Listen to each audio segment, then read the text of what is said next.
Yop les amis, on se retrouve aujourd'hui pour une nouvelle vidéo et on va commencer tout de suite avec... Non, c'est bon, je déconne, j'enlève cette connerie, c'était dégueulasse, il faut se le dire. Allez, ça dégage, hop. Donc je disais, on se retrouve aujourd'hui pour une nouvelle vidéo et surtout, joyeux Noël à tous et bonne fête de fin d'année. Profitez-en de la manière dont vous voulez le fêter, il n'y a aucun problème là-dessus, je voulais le préciser. Et donc on se retrouve aujourd'hui pour très certainement la dernière critique de l'année. Une critique sur le film Glass Onion, la suite indirecte, ou en tout cas du même univers, de À couteau tiré, réalisé dans les deux cas par Rian Johnson, notre très cher réalisateur de Star Wars épisode 8. Yes. Et donc pour vous résumer très rapidement l'histoire de Glass Onion, déjà on a une histoire, ou plutôt une flopée d'acteurs dans cette histoire extraordinaire. On a pour commencer notre James Bond national, Daniel Craig, et oui, le 007 qui après avoir pris sa retraite va, pendant la même période que James Bond dans Un couteau tiré, et là dans cette suite Glass Onion, où il joue donc Michel Blanc, si je dis pas de bêtises, un inspecteur détective privé, pour la faire très simple. Et à côté, on a Edward Norton, on a Dave Bautista, on a un moment une apparition de Serena Williams, on a un moment une apparition... j'ai perdu son nom d'acteur...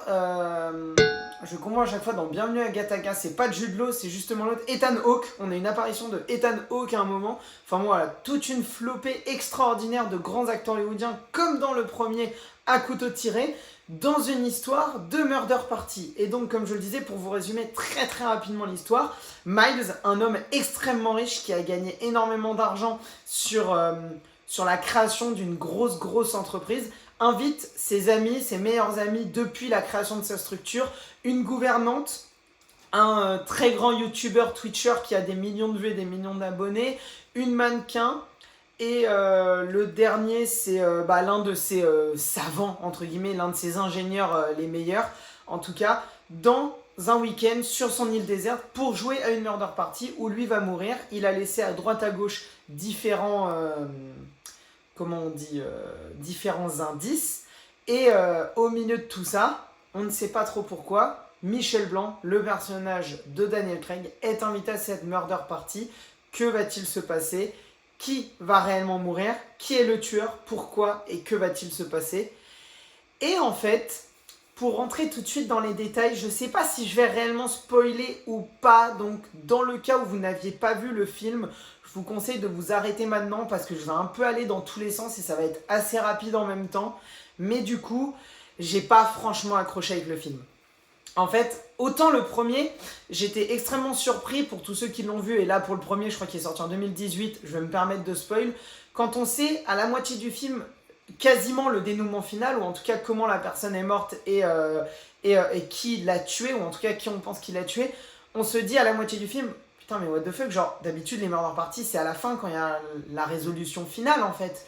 Là, on est à la moitié du film, ça fait 1h, 1h15 que je le regarde, on sait déjà toute l'histoire. Qu'est-ce qu'on va nous raconter après? Et en fait, on se rend compte qu'il faut aller chercher beaucoup plus loin, qu'on va beaucoup plus loin dans l'histoire de cette famille richissime et cette histoire de testament, avec au milieu le personnage de Ana de Armas. Et à la fin, on a un second retournement qui nous permet de revisiter toute l'histoire qu'on a depuis le début. Ici, il veut nous faire la même chose. On a tout au début cette histoire de murder party qui, comme dans le style de Rian Johnson, emmène nulle part. Donc en fait, il y a vraiment un sentiment de pétard mouillé, de flèche mouillée, j'ai plutôt même envie de dire pour ceux qui ont vu le film. Et ensuite, ce qui va se passer, c'est qu'on va avoir une grosse vingtaine de minutes où en fait on nous explique tout ce qui se passe avant le passage sur l'île avec le personnage de Daniel Craig et de... Je crois qu'elle s'appelle Angel, non j'ai un doute. Le personnage de l'ancien associé de Miles. Où là on apprend tout ce qui s'est passé et donc on comprend en fait finalement que l'histoire qu'on voyait depuis le début, il y a quelque chose qui s'est passé avant lié à cette histoire. Sauf qu'en fait, de 1, on le voit venir, de 2, on comprend à la seconde tout ce qui s'est passé parce que les indices sont trop gros, genre l'histoire de la voiture, t'as failli me rouler dessus, l'histoire de l'ananas, enfin en fait... Il y a trop de... Les détails sont dits de manière trop importante pour juste être des détails et se dire, comme il y avait dans cette subtilité d'écriture dans Un couteau tiré, on nous balançait plein d'infos partout, on ne savait pas où prêcher le vrai du faux, ou comprendre qu'est-ce qui était juste une conversation dite comme ça et qu'est-ce qui était le vrai indice pour le dénouement final. Là où ici, qu'au milieu de la conversation, tu as Dave Bautista qui sort Et du coup, on fait vraiment attention parce que moi je suis allergique aux ananas, j'ai vraiment une allergie forte. T'as aucun autre personnage qui dit de quoi il est allergique, donc tu fais constamment attention à ce que les personnages sont en train de boire et de manger, et il arrive ce qui devait arriver, et tu vois tout de suite avant que ça arrive ce qui devait arriver. Et pareil pour l'histoire de la voiture, à ce moment-là, t'as failli m'écraser sorti de nulle part, sachant qu'on te fait déjà un gros moment sur la voiture quelques minutes avant, tu comprends qu'elle va avoir un enjeu dans l'histoire parce qu'on ne te la montre pas pour l'histoire de te la montrer, et effectivement c'est le cas.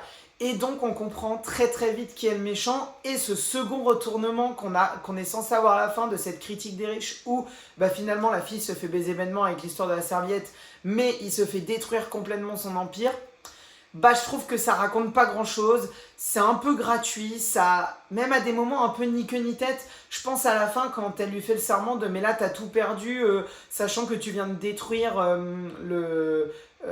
la Joconde avec ton invention, t'es foutu. Bah non, pas vraiment, parce qu'en fait, il n'y a rien qui a été filmé, c'est-à-dire il peut très bien dire que ça ne vient pas de ça et que ça vient d'ailleurs, et le mec continuera à être très très riche, continuera avec son histoire, même si éventuellement ses potes se désolidarisent. Est-ce que ça va aller de là, aller dans un procès, alors que tu peux très bien dire que Dave Bautista, bah, c'était un manque de bol? Je sais pas, je trouve que ce film, on peut accepter ces petits détails-là, mais je trouve que dans l'ensemble, il est vraiment beaucoup plus confus. Il est un peu moins bien écrit, et on sent aussi, et je voulais terminer là-dessus, que c'est une production Netflix.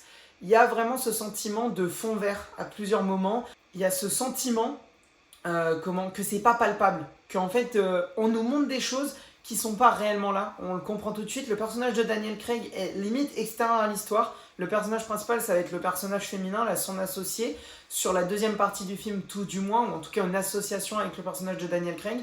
Et c'est vrai que, petit bout par petit bout, petit détail par petit détail, bah, l'ensemble fait qu'il fait un peu plus brouillon, un peu plus moche, un peu plus aussi caricatural que le premier, qui avait peut-être plus de subtilité, plus intimiste, mais plus subtil.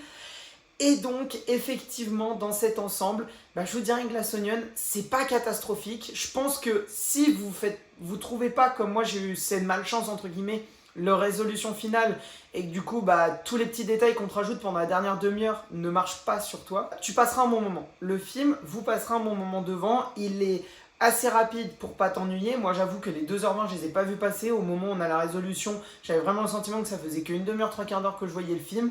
Donc pour le coup là-dessus, c'est un bon point positif. C'est pas un mauvais film, mais par rapport au premier, force est de dire que c'est vraiment moins bon, que c'est un peu plus brouillon, et comme j'ai envie de le dire, aussi vite vu, aussi vite oublié. Voilà, je pense que ce film ne me restera pas dans l'esprit. C'est un film que j'ai vu cette année, mais que je vais vite laisser tomber cette année. Peut-être le fait qu'il soit sorti sur Netflix, que je ne l'ai pas vu au cinéma, que j'étais pas à fond dans l'intrigue, m'a peut-être aussi joué là-dessus. Néanmoins, Glass Onion, pour moi, c'est une légère déception. On va dire une petite amertume d'ananas, pour ceux qui comprendront le clin d'œil. En attendant les amis, n'hésitez pas vous à me dire ce que vous avez pensé de ce film dans les commentaires, ce que vous avez aussi pensé du premier à couteau tiré, puisque je n'ai jamais eu la chance d'en parler sur YouTube. Donc voilà, aussi de ce que vous pensez justement de cette trajectoire que prend Daniel Craig, où néanmoins, c'est un sentiment que j'ai, il est toujours très proche de ce personnage de James Bond, que ce soit dans son jeu ou dans l'écriture du personnage de Blanc. Donc on est limite sur une nouvelle saga parallèle de James Bond, beaucoup moins action et beaucoup plus enquête, un petit peu comme les Batman de Nolan en comparaison au Batman de Matt Reeves. Donc voilà, dites-moi un petit peu ce que vous pensez de tout ça, mettez un petit pouce bleu si la vidéo vous a plu, ça me fait toujours plaisir. Et on se retrouve d'ici quelques jours pour les tops, flops et bilans de l'année. En attendant les amis, prenez soin de vous, je vous le répète, bonne fête de fin d'année. Et surtout n'oubliez pas, regardez des films, c'est bien, les comprendre, c'est mieux. Ciao ciao.